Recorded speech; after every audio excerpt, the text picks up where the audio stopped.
Hey y'all, what's going on? This is Bud Elliott of the Cover Three Podcast, and just here today for our what is today? Tuesday lunch break live chat. We're just going to talk a little college football and just say what's up to everybody.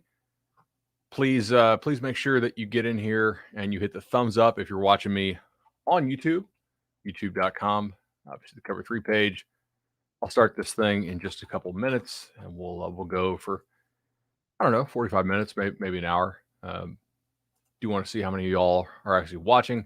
Please give me that thumbs up, though. And once I see how many thumbs up are we at now? Let's take a look. Looks like we're at 14 thumbs up. Let's get this thing up to 50 thumbs up if you're watching on YouTube, and then I'll go ahead and start actually talking. Was on a interesting call today, actually working on a new model for live betting college football based on some things that I think are perhaps a little bit more granular than people see typically.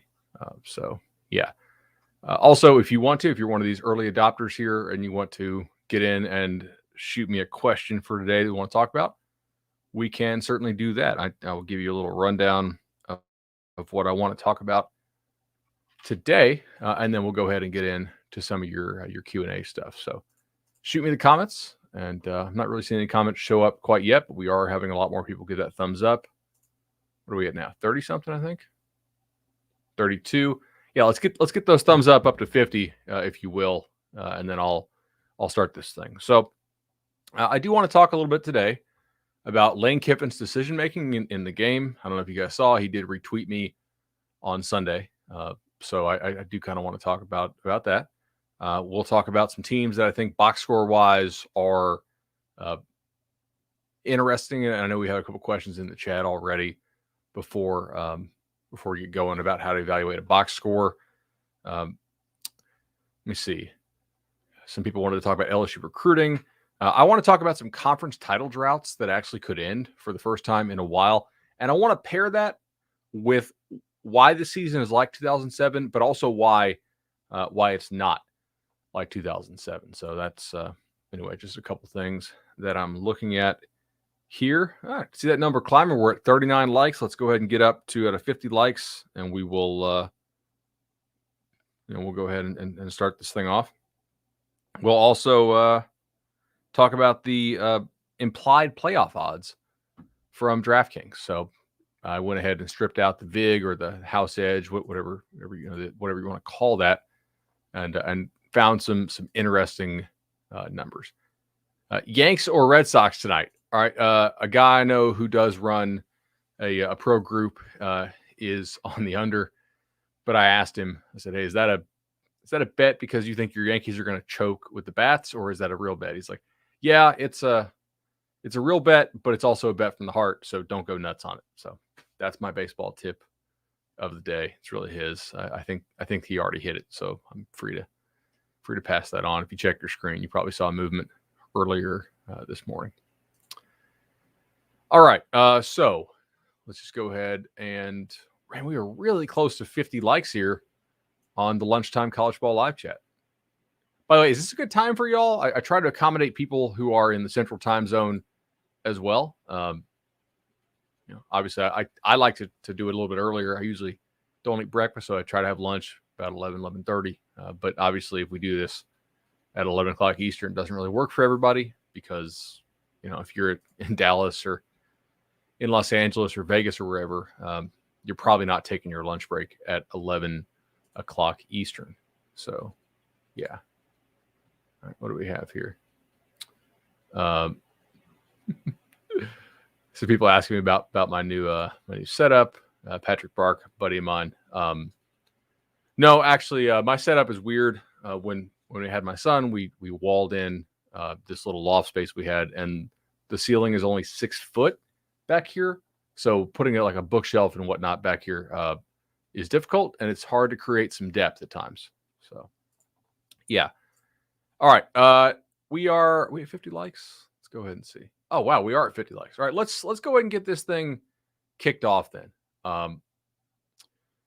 Lane Kiffin.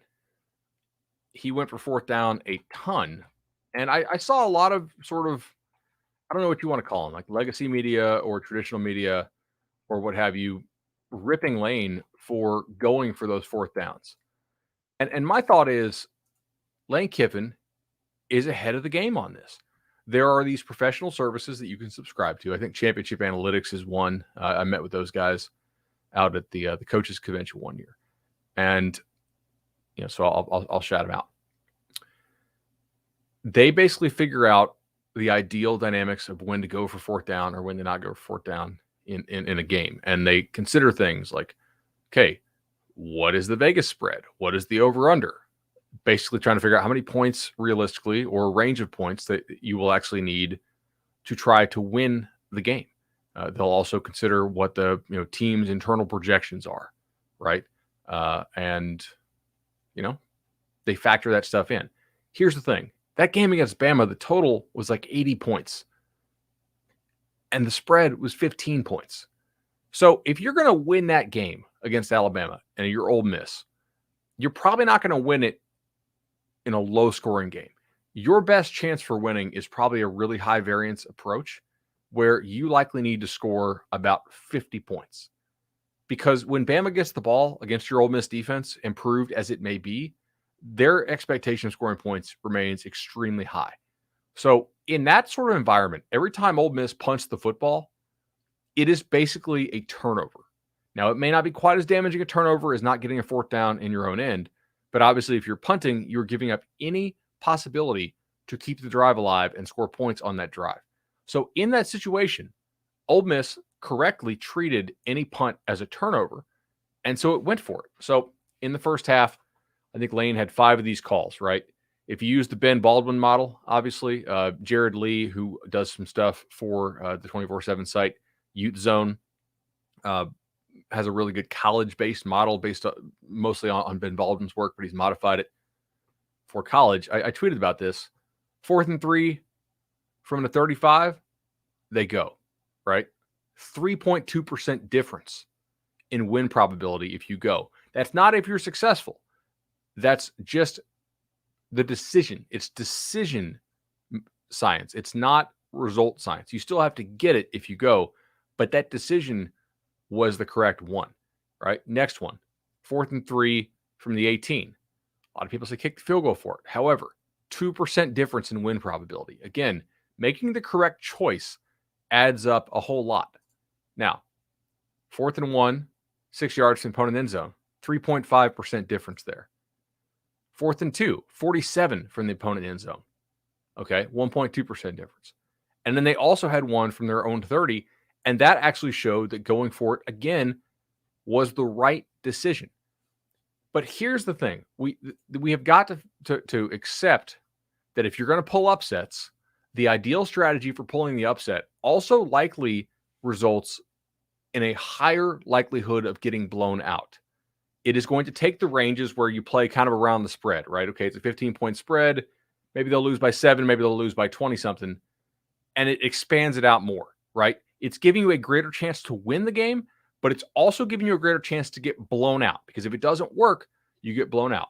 But if you have good job security, like Lane Kiffin does, and they love you there, you don't really care if you lose by 28 or 58. It's Bama. You're trying to pull the upset, which is what Lane Kiffin did, or well, tried to do. And he went about it in the way that maximized their chance of getting the win. Lane Kiffin was not trying to avoid getting blown out. He was trying to win the game. Far too often we see coaches punt the ball away, especially in a big underdog type scenario. They do not properly treat a punt as a turnover in that situation, which it absolutely is. You have to go for it and get it if you want to win it. Yeah. So anyway, that was crazy, man. We are probably about 10 years behind baseball as a sport. I think college football is, and maybe it'll happen faster. But if you go back and you pull up a broadcast, right, from the 90s in baseball, if you didn't bunt in certain situations, you got ripped by the announcers. You got ripped by the media. Nowadays, if you bunt, you get ripped for bunting. And most likely, if you do a bunch of really stupid bunting, you're going to get fired. You're going to lose your job because the front offices in baseball understand bunting is losing. punting is kind of bunting, right? In football, not in all situations, but if you model it out, there's some clear, really, really bad punts. And Lane Kiffin didn't do any of those things. He went for it. It didn't work. That should be applauded. He actually tried to win the game, right? So, yeah. Anyway, that's just something I was taking a look at.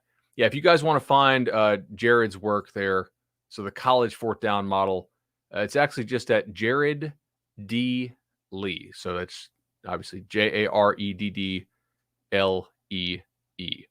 But he does a really good job there, and somebody who I sincerely enjoy following on Twitter. But yeah, so a question here from C-Rad. He says, theoretically, it sounds like games become more difficult to bet because of the increased variance. Well, I think if you know that you have a coach who's going to follow win optimization, you need to be betting overs, because when you don't follow a plan that maximizes your chance to win, what you're doing is overvaluing field position, which means the game's going to be much lower scoring. Obviously, if you go for it, if you get it, you're more likely to score. If you don't get it, the opponent has better field position, so they're gonna score. We see this. I know I talked about this on a prior episode, but like live betting Florida State games over has been very nice many times under Norvell, because Norvell actually coaches to win. He doesn't really seem to care if they get blown out for the most part. Now, maybe that'll change, obviously, since they're having a terrible season, and image management, I think, is actually potentially an important goal. But if you have a coach who you know has great job security and doesn't care if they lose by 20 or 40, he's just trying to actually, thin that very thread needle, or that very thin needle. If he's trying to thread that needle and actually win the game, that game is probably going to be higher scoring. Although in the Bama game, obviously Ole Miss just didn't score at all, and then Bama just sat on them. But yeah, I do think that more variance happens in those situations, which as an underdog makes a lot of sense, right? You want the variance. You don't want a low variance game if you're playing Alabama. You want the craziest stuff to happen at all. You want Hugh Freeze balls bouncing off guys' helmets for touchdowns. So, let me see. On these fourth down models, do you know if they are player based? I don't think they're actually player based, but I think that information is baked in to the model, right? They're looking at the spread, they're looking at the over under, they're consulting with the staffs to figure out, what the likely outcome of the game is, how they see the game being played out, like how they feel they'll actually do in short yardage, and they can certainly customize all their percentages. The stuff the coaches have are even better than Jared's model out there. So, yeah, but it is a nice kind of quick and dirty thing there. Okay, let's go ahead and shift here. I'm going to timestamp all this stuff. So what timestamp we're in about? This is the 14-minute mark. We'll go ahead and talk about. If you guys want to go back to the 2007 season with me, does everybody remember 2007 college football? Go ahead and pull this up. Pretty wild year. LSU won as a 2-loss national champion. Les Miles had the famous quote about how they were undefeated in regulation because both their losses happened in overtime. I was very proud of the work we did on SB Nation and Banner Society with our 2007 season look back there in 2017. And man, did they screw that up as far as not keeping that group together, because that was like the Expos back in the day, if you guys are into baseball. That was a pretty nutty year. And behind the scenes, we are having just as nutty of a year, right? As we were that year at most levels. I already saw Phil Steele tweet that we've had more ranked teams lose through 5 weeks than we've ever had before. And I think that's notable, but I also do wonder, like, are we ranking these teams based on what they did last year in a COVID year? Because like last year, Penn State, what did they go, 4-5 or something like that? Something that was obviously not reflective of their talent level or of the level that Penn State had played at for quite a while. That's important to note. So I do wonder if some of these rankings to start the year were more flawed than normal.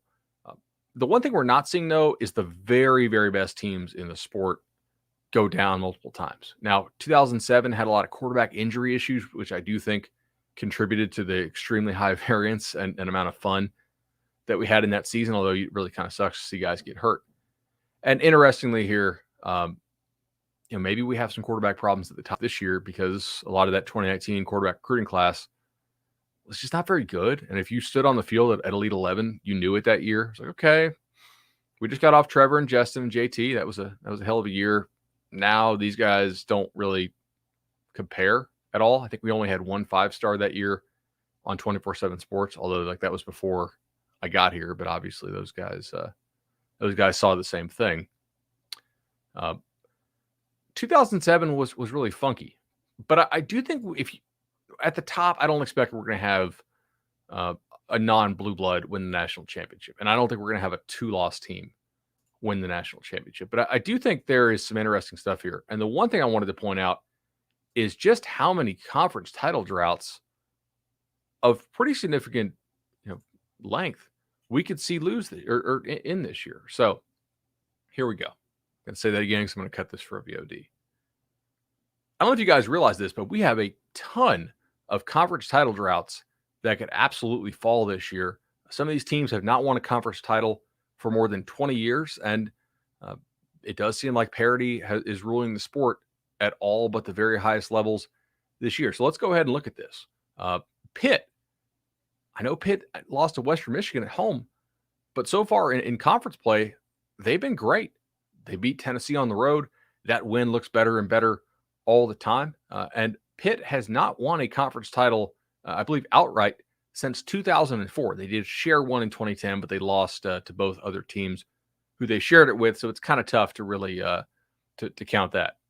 Coastal Carolina has never won a conference title. They could absolutely take home one this year. Iowa has not won an outright conference title since 2004. Now, do I think Iowa's going to win the Big Ten? Who knows, right? It's possible. I didn't think that Oregon was going to beat Ohio State in the horseshoe, and they did. Iowa's a favorite this weekend over Penn State. We'll have to see if they're able to take that game home.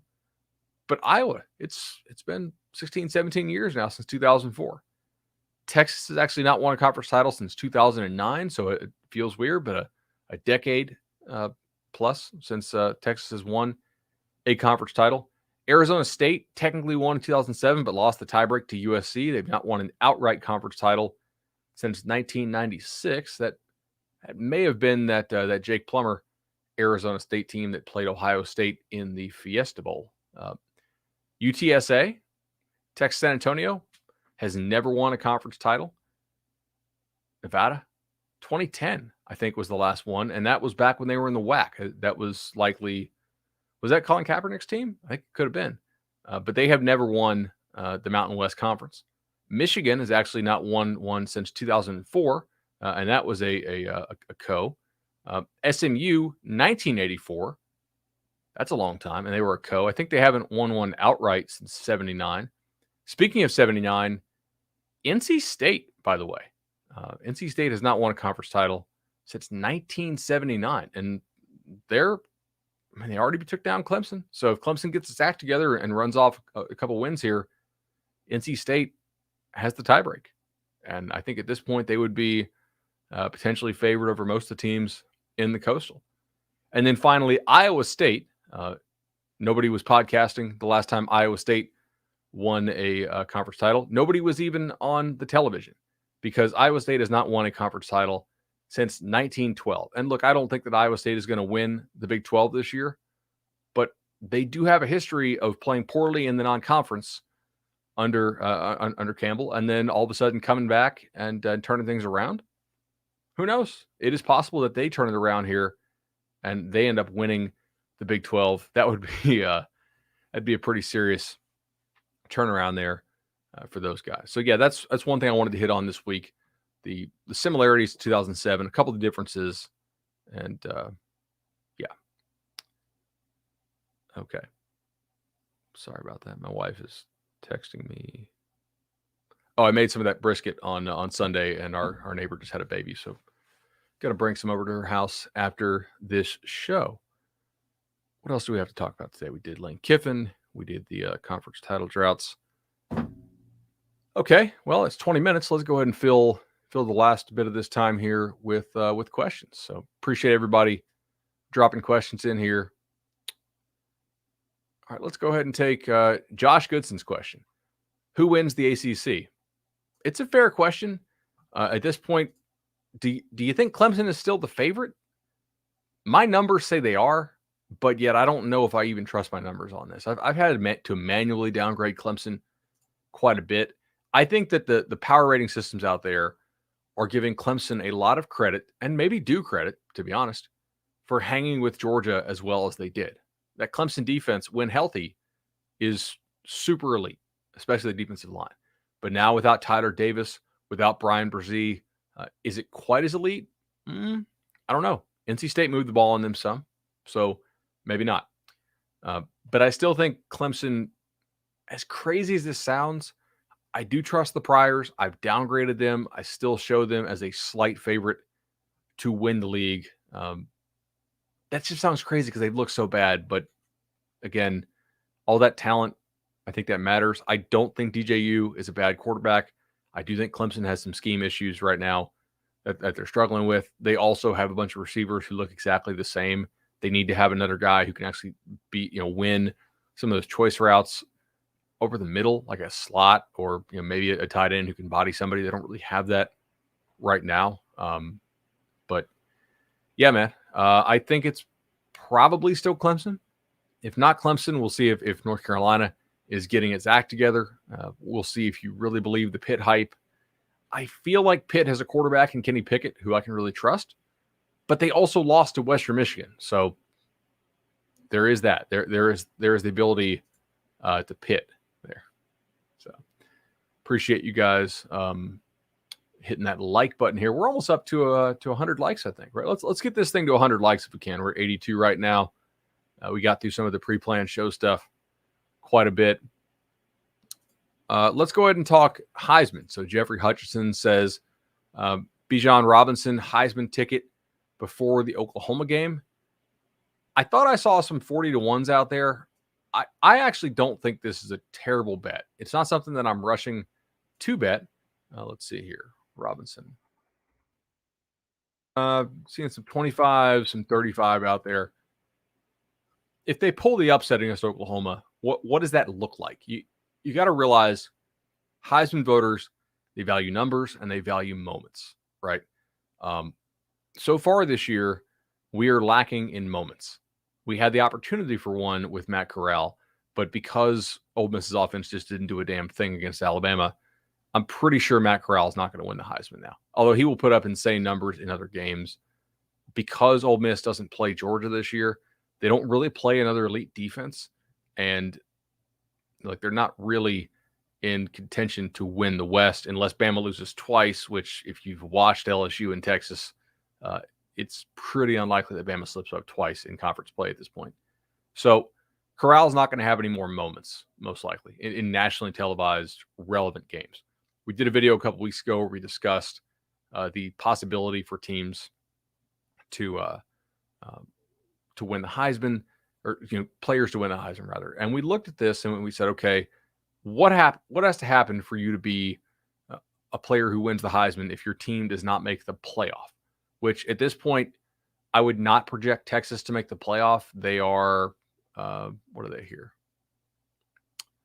15% to make the playoff is their implied odds on DraftKings. And, that's okay. If they win this game, though, it's probably because they give the ball to Robinson a whole bunch. Unless you really trust Casey Thompson, and I don't think he's a special player.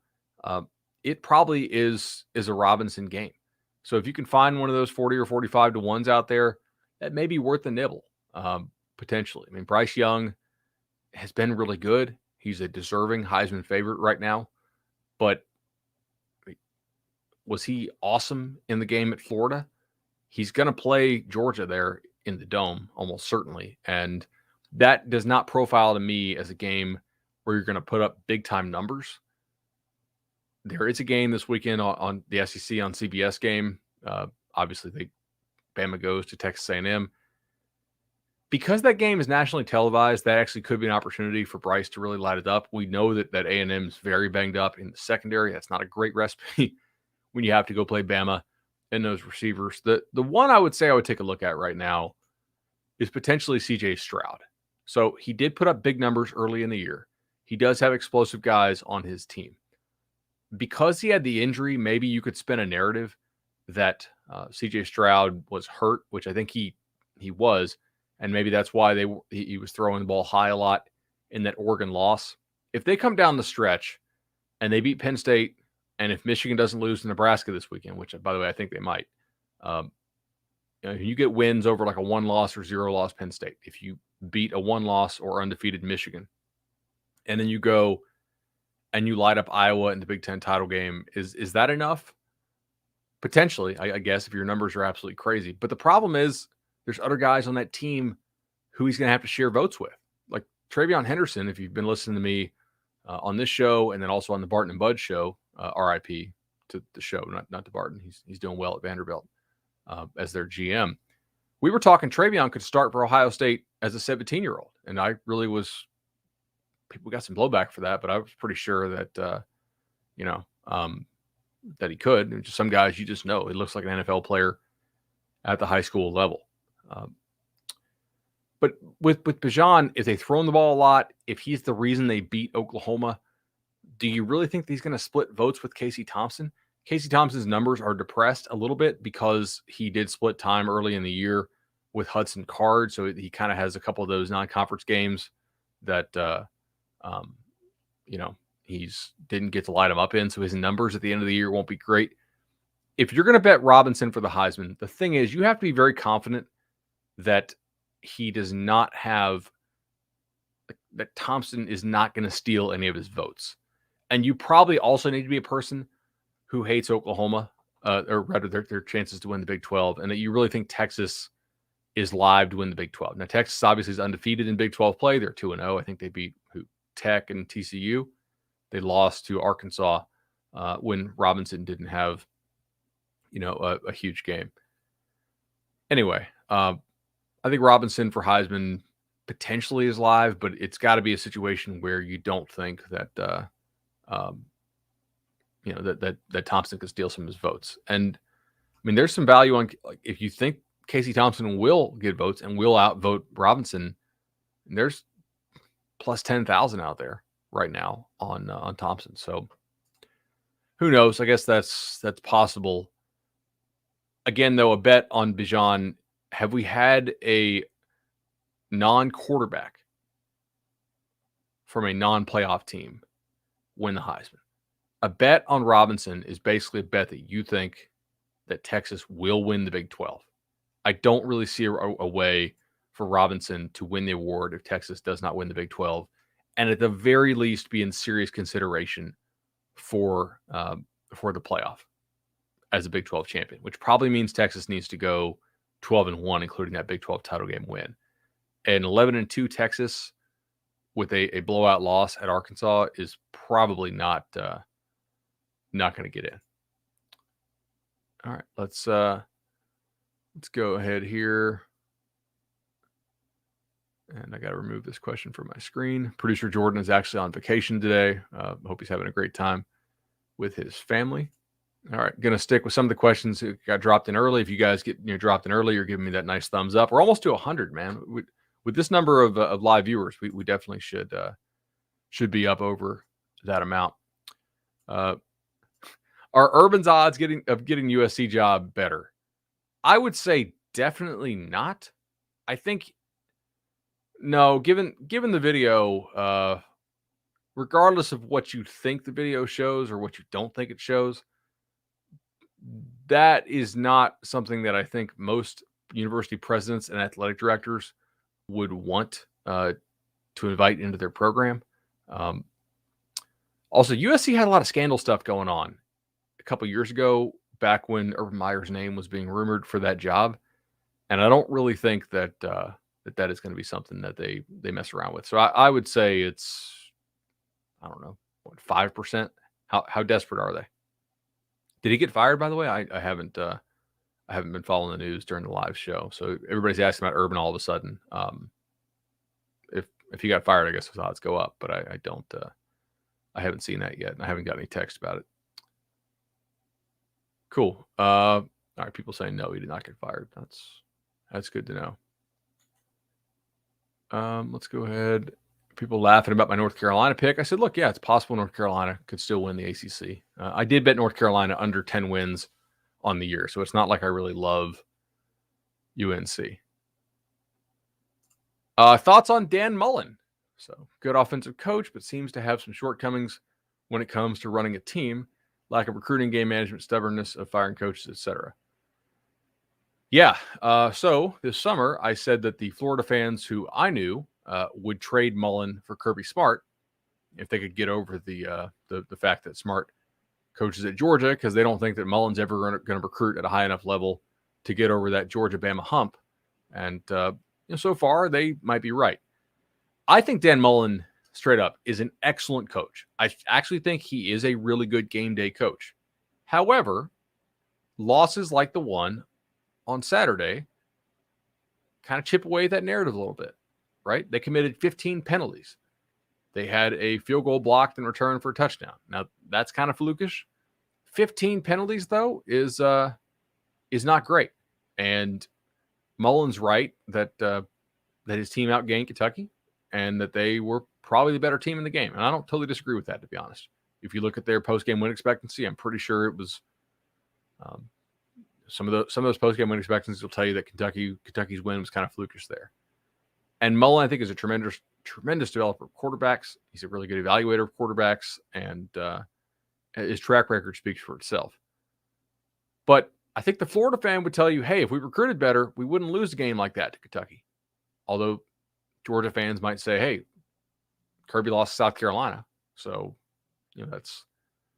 that's also possible. I think he's a really good coach. I do think that, if you listen to the Swamp 24/7 podcast, they think he needs to evaluate his staff and that he's a little bit too loyal, as this question mentions, to some staffers who are basically non-contributors on the recruiting trail. And the data definitely shows that there's a certain level you probably need to recruit at. Florida does meet that minimum blue chip ratio. I do think it's tough when you play in the same league as Georgia and Alabama, who recruit at that kind of crazy elite level. You better get quarterback right, and you better get scheme right for sure. You better make sure you have really good coordinators there. And we'll see if they make any moves in the offseason. Here we go. Notre Dame against Virginia Tech. Is the matchup how much Virginia Tech can score? Seems like the Virginia Tech defensive line will have the advantage versus the Notre Dame offensive line. If Vatek scores 24, do they win? Well, I will go ahead and pull up my projection for this game. I will note that I've had to manually downgrade Notre Dame some for a number that I feel comfortable with. I did bet Virginia Tech this weekend at +3. If you guys watched the opening line show for Bud's Bets, had a pretty nice year. We're 102-72 against the spread. That's good. Honestly, I'm somebody who evaluates process over result. I believe college football is a fairly efficient market. And thus, if you're not beating the closing line, I really don't care that you're winning unless you have inside information and you want to share that with me. I think you can beat the spread and not beat the closing line if you have information that is not baked into the number at all, or at all. I'm not talking about valuing information differently, but ultimately, yeah, but I've been beating the closing line really well. So that's a positive indicator for me in pretty much every year for the last decade, with the exception of last year, which was just crazy. It didn't seem to matter at all. That really matters. Not quite as much as the NFL matters, but it certainly does matter. And if you ask any of these guys who manage these groups that move money around for the pro bettors, they'll tell you that's what they care about as well, for the most part. Anyway, so I have the game kind of pick 'em, actually, maybe VT -1, so getting VT +3, pretty advantageous there. And the spread for the game, I actually made it 48.5. So if you told me Vatek scores 24, does that guarantee they win? No, I think if they score 24, it's kind of coin flippy. I will say Notre Dame's offensive line is very banged up. They have quarterback issues right now. Yeah. But if they scored 28, I'd feel pretty good about that. Are team totals out yet? Sometimes they come out now. Let's see. I know Pinnacle has some. Does Bovada have any out? Oops, I don't know if I'm supposed to say that. The B word there. That's an offshore. I guess Pinnacle's an offshore too. I don't know if any US based books have their stuff up yet for team totals. We'll go ahead and find the team total here in a faraway place.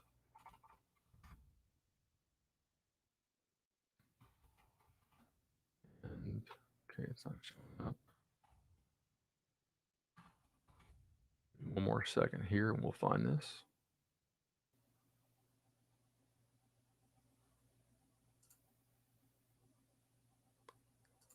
All right, so Notre Dame Vatech team total looks like 23 and 22, game total 47. So, hey, if they hit their 24 number, I think they're kind of coin flippy to win it. If you told me they get 28, that probably is something that that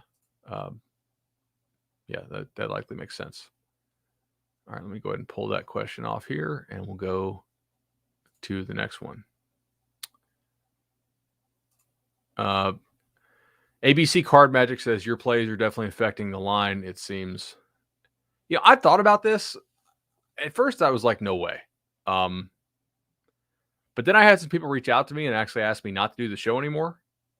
And I think I know what those people do for a living. So maybe it actually is. The issue here is that you have a very narrow window to bet before these pro groups want to get down a lot of money. I know some guys that run groups and they want to bet 20,000, 50,000, sometimes 100,000 on a game. You just can't do that on a Sunday. I don't think that you're going to come out well ahead if you're just, an average college football fan betting games on Thursday. But I do think if you do it on Sunday, you actually have a shot to get some decent closing line value. Obviously, the show results speak for itself. And what did we do? 5,000 views last week? I mean, if you got 5,000 people watching you, the show's spreading like wildfire on Twitter. People now have more outs to get down. A couple of US-based books are posting, well within our show time. Obviously, DraftKings and FanDuel does. If you got 5,000 people watching and they bet an average, I don't know, what do you say, like the low end is 100 and the top end, well, we know what the top end is, right? At a lot of places you can only get 1,000 down. So let's just say like the average, if everybody there, which I don't think. So let's just say, half the people watching the show place a bet when I place the bet. If they're each betting $200 for an average play, I mean, what's 2,500 times 200? That's a $500,000 moving into the market on Sunday during NFL.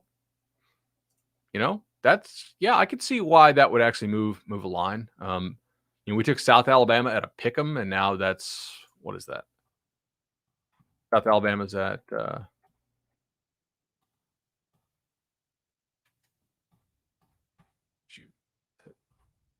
even off the board. Now they're, that crossed over 3.5 now, and at some places it looks like it's going to 4. Looks like Pinnacle maybe going to 4. We'll see. And I'm not going to take credit for all that. I really don't think so. But just some back of the napkin math tells me that, there probably is some money going into the market based off the show. I don't know. Tell me in the chat if you guys are a viewer of the Sunday Live show, how much are you getting down? I'm not talking about like the circle lines, obviously. I have a friend out there who does some circus stuff for me, but I don't give those out on the show because that's, they release like 2 hours before I go live, typically, 3:45 on a Sunday. But let me know how much you guys put down. I'd be interested in kind of what your average bet is if you're a viewer of the show, but I do think that there is potential. Sometimes I think maybe y'all move some lines. It's not me moving it. I think it's y'all likely doing. 100. Shoot, Okay, well, yeah. Brian says, I know people that use your show and can get down 2,000 to 5,000 per bet. Well, if that's the case, yeah, if you have multiple accounts, or if you're, I don't know what DK and FD are letting you put down, but who knows? Maybe the show actually is moving the lines even more than I realize. It's certainly getting more popular. So, unit is a nickel there for Nick. Yeah, I know. It's on some of those G5 totals. You're having to pop them at 250 a pop over and over and over again. If you want to, and so you're getting, like San Jose State total, you're probably getting 500 at 44. They'll move it. Maybe you get another 500 at 44 and a half, and then you get the rest at 45. So you can basically get a dime at most of these places. Yeah, for sure.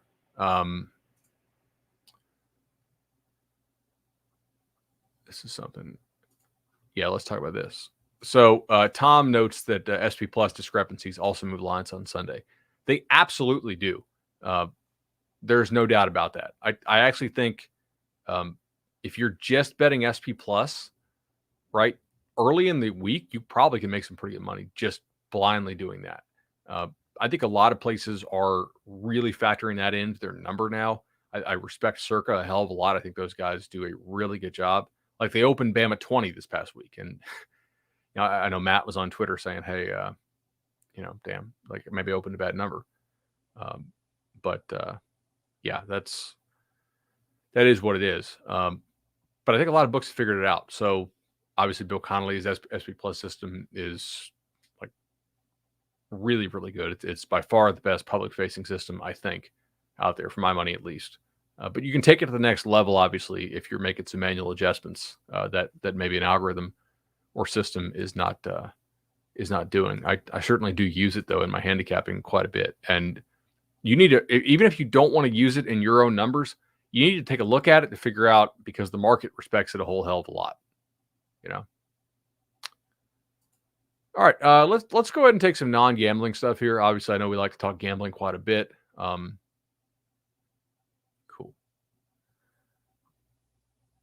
Let's take.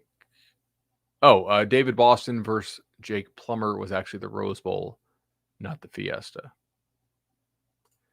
So Ricky Geiger asks, what teams get in over 11-1 Penn State if their only loss is to a 12-1 Ohio State?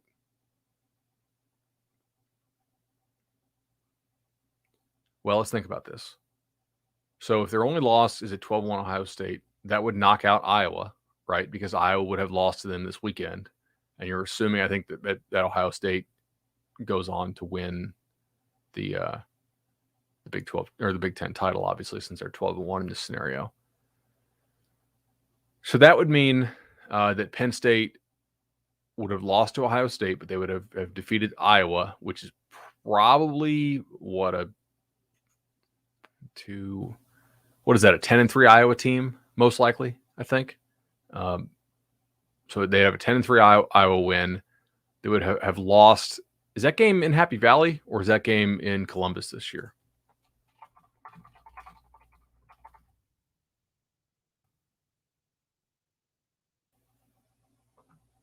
It is. It's at Ohio State. It's in 3 weeks. And then they get Michigan at home. They might end up having a fairly decent looking win at Michigan State, by the way. That's a decent resume for Penn State. Penn State also could use Auburn to keep winning, which I don't really think they will. But there's not anybody in the SEC West who I think is worlds better than them, obviously with the exception of Alabama. It's an interesting question. So I know I took some heat on the show for saying I thought Oregon would lose 2 or 3 more games this year, and they drop one to Stanford. But like, does a 2-loss Pac-12 champion Oregon get in? Remember, they did beat Ohio State on the road. It's got to count for something. Do they get in over a 12 or 11-1 Penn State team? I think Penn State would have a much better resume of wins overall. Michigan, Michigan State, Iowa, Auburn. But they would have lost to the team that Oregon beat. So that's an interesting one right there. In the Big 12, I think any team that wins the Big 12 with only one loss is definitely in over Penn State. What about a 2-loss Big 12 team? Is a 2-loss Big 12 champion in over a 1-loss Penn State? I don't know. Does it depend on who the team is? Is it like, what if Texas loses this week in Oklahoma, comes back and beats OU in the Big 12 title game? Does 11-2 Texas Big 12 champion, do they get in over 11-1 Penn State? I don't know. That's an interesting question. One thing we did get some clarity on this weekend, though, I think, is the chance for 3 SEC teams to make it, I think, has gone way, way down. And I thought it was remote anyway. But obviously, like, there was some scenario, I think, where Bama, Georgia, and Florida all finish with 1 loss, and they all have a pretty good argument to make it, especially if Bama and Georgia look as good as they do. But now that Florida lost to Kentucky, I think that pretty much killed the chance of that. Let me know in the comments. What do you guys think? What teams do you think are definitely in over an 11-1 Penn State type team? I know we see a comment here, a Pac-12, or excuse me, a P5 champ with 0-1 loss. No doubt about it. Yeah. Like any P5 champ with only 1 loss is going to get in over Penn State. The question is, does a non-champ Penn State with 1 loss get in over a 2-loss P5 champ? Does undefeated Cincinnati get in? I think so. Thomas Bryant asks, this is an interesting one. Does 11-1 Kentucky have a shot? 11-1 Kentucky? Well, but Thomas, 11-1 is only 12 games. Are we assuming that they lose to Georgia and then run the table the rest of the way? It's possible, right? Let me think about this. Kentucky's schedule here. Pulling this up. So Kentucky right now, they kind of barely have a top 50 schedule. It's not that hard. We're assuming that Kentucky finishes 11-1 for this hypothetical, which is obviously a hypothetical. I don't think they're going to finish 11-1, but it's not totally out of the realm of possibility, right? I think Kentucky actually will probably end up winning somewhere in that kind of like 8-4 to 10-2 range this year, or is your most likely outcome at this point. So they get LSU this weekend. If they beat LSU, I think LSU is going to finish with a losing record. Like, I think they'll go 5-7. Tennessee, okay, they could beat Tennessee. They might be favored over them at that point. At Vandy, New Mexico State, at Louisville. It depends on what Louisville does, right? Is Louisville a 7-5 type Louisville, or is it a, is it more of like a 9-3 type Cards team? I guess we'll see.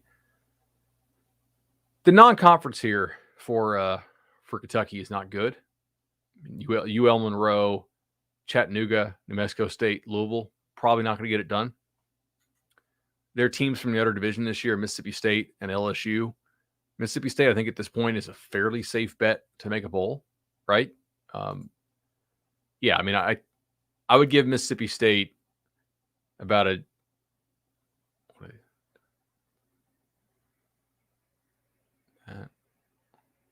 I'd give them like an 85% chance to make a bowl. LSU, obviously, less chance than that. So they don't really have very many impressive teams from the opposite division, and their non-conference is not good. So I do think Kentucky at 11-1, despite the fact that it's an 11-1 SEC team, I think they would have trouble getting in just because the actual schedule is not that great. But they need Florida to go and take care of business, I think. Yeah. All right, Thomas, appreciate that question there. What else do we have today? Morgan L says, SP Plus is a power ranking that ESPN totally buries and underutilizes, just as they have with all of Bill C's work since he went over there. I actually think Bill does a great job over there. I mean, obviously he's a friend of mine, so take that for what it's worth. But he publishes really engaging content, and he's one of the guys making the paywall work there for the 4-letter network. So I'm proud of what Bill's done. I think he does a really good job, and I'm sure they're pretty happy with him because they got to put something behind the ESPN Plus paywall to make people pay for it, right? Seems like it's great value for them. Okay. Some more people chiming in what they bet. $20 to $100, $50. Some people saying they're getting much higher limits on DraftKings on Sunday. Some people are saying that they do not. Here's one I want to talk about. Jack Greeley asks, is Nebraska at night the hardest game Michigan has played so far this year? I mean, I think easily yes. Right? I mean, they played Rutgers. Rutgers doesn't really have an offense. They played Western Michigan back when they had Ronnie Bell, and they smoked them. They played Washington. Washington doesn't have an offense, and their offense was even worse back then, I should point it out. Wisconsin seems like it's a total mess. This is going to be one of those games where the narrative is going to be, hey, all the pros are on Nebraska, and because the line's so small, what is it, like 3 at this point? I think. Let me pull this up here.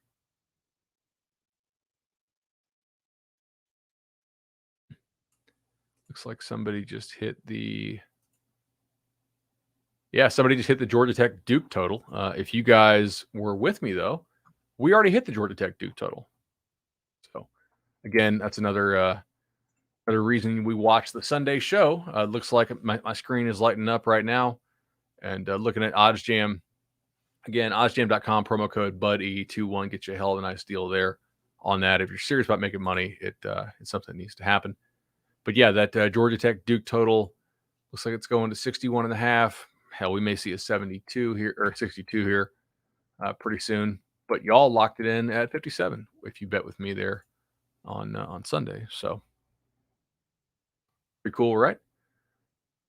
60.5 at some paper heads.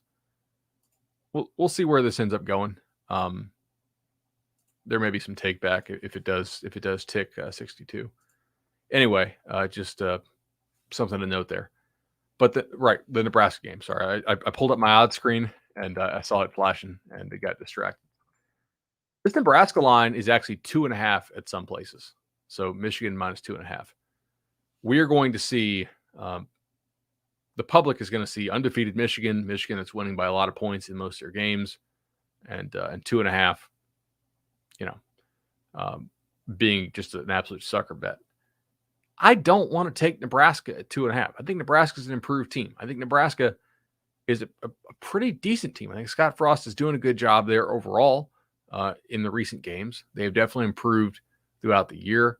I think their run game is fairly solid. Their defense is actually kind of salty. But 2.5 is not enough for me to take Nebraska. What I will probably do on this, because I thought this number was going to go the other way, and I missed on it. Right. So if you watch the Sunday live show, I said I wanted to wait. Right. I wanted to kind of get 5 or 6, and ultimately it didn't happen. So I would probably play Nebraska on the alt line. Right. Or modeling this game out. Like, how does Nebraska win this game? Do I really think that Nebraska can put up,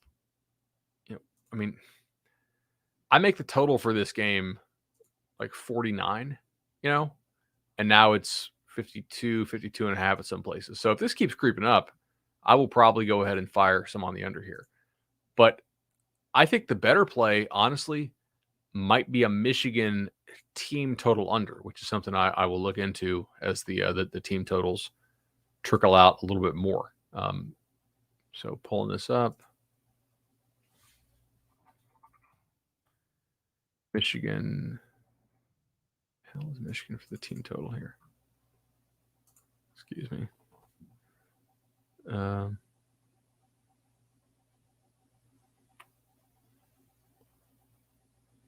Ooh.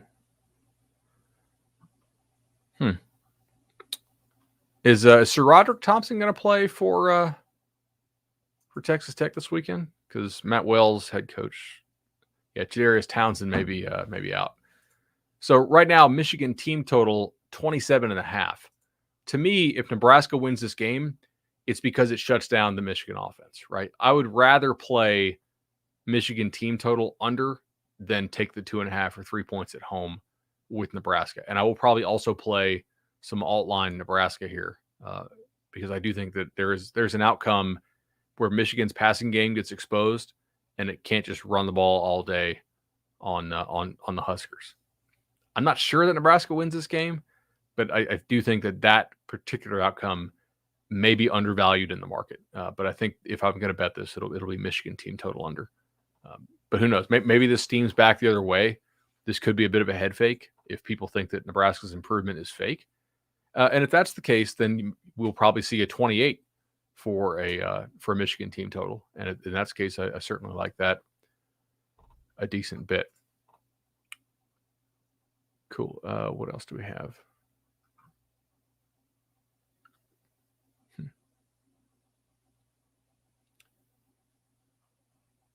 Tom Fernelli would say an 11-1 Cincinnati team gets in over an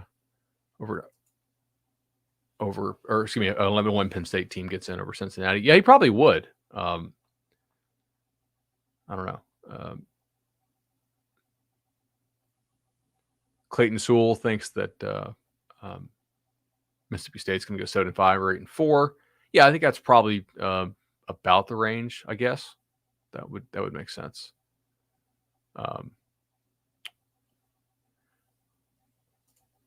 Does the way the season is unfolding make you think the playoff will definitely expand soon? I think it's kind of a game of chicken, right? I do think some of these conferences need to go ahead and grab the idea of getting more playoff spots because they certainly can get left out now.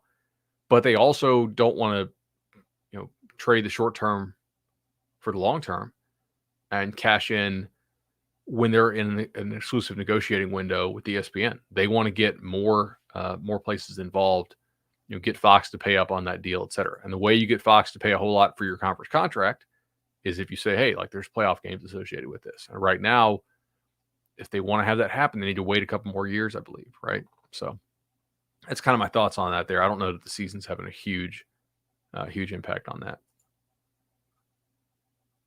Cool. Well, guys, I think that's pretty much it.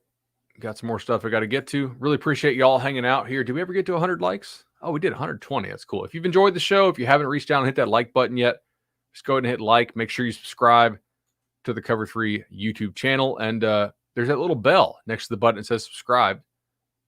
And guess what? Hit that. And when we go live, sometimes I go live just out of nowhere. Good time. You'll get a notification on your device. Really appreciate everybody. We're building this channel up. I think it's, I don't know. I really like connecting with y'all one-on-one. And I will see y'all live again on the Thursday Locks Pod. Finally figured out some stuff to do on the Thursday bets. I was killing it on the Sunday stuff, and y'all were giving me all kinds of hell for basically flipping coins on Thursdays. And you were right. I mean, I was 27 and 25, but threw a 9-1 down last week. So anyway, contributing a little more than just the money line sprinkles, and the group is absolutely killing it picking underdogs this year on the money line. So be sure to watch us there. And the other thing is, like, it's also a fun show. It's not just boring guys give picks type deal. I feel like we try to, give a good faith effort to discuss the games and what went into the picks as well. If y'all like that, Sunday is more of a hardcore show in some ways. We'll go sicko mode. I may have a sicko mode pick on Thursday. Got to look into that a little bit more. But anyway, yeah, hit like and subscribe and share it to Facebook. I'll see you all next time. And again, live schedule. Saturday night, way late. Monday at 3:00. Tuesday, lunchtime-ish. This probably works for everybody. Wednesday's not live. Thursday, live at 11 a.m. We don't do a show on Friday. I got to golf sometime. And Sunday, of course, is the live show. Generally between like 3:30 and 4. Sometimes I'm waiting on some data. But roughly in there. All the more reason to hit that subscribe button. Sometimes I put the link out on Twitter saying we're going live at 4. And if you hit that bell, you get those notifications. You see that I'm actually going live a little bit earlier.